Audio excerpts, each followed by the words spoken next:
Welcome back friends. In this tutorial, I am going to show you how to calculate the sum of values between dates in Excel.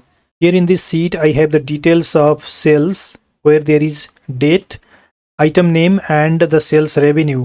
My requirement here is to calculate the total sales revenue between the from and to date that I put here. For example, let me put here January 5th 2025 in the from date and February 15th 2025 in the to date. To calculate the total sales revenue between these two dates in this cell, we have to use the SUMIFS function.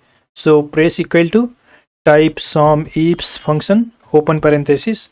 In the sum range parameter, select the sales revenue range of the source data table. Then put a comma. In the criteria range 1, select this date range of the source data table. Then put a comma.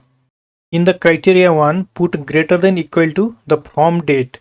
For that, put here double quotation, greater than equal to double quotation, and then click on this date.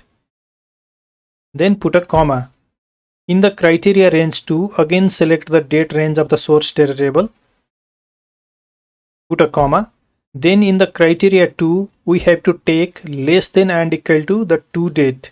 So put here double quotation, less than equal to double quotation, and then click on the to date. Now close bracket and press enter. Here you see this is the total sales revenue between these two dates. Let me change this date to 1st of January 2025 to 2nd of January 2025. In this case, the total is given as 230,000. If I select these two values, the total is 230,000.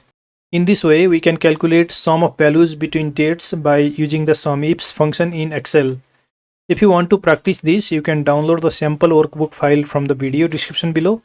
Thank you so much for watching. See you in next tutorial.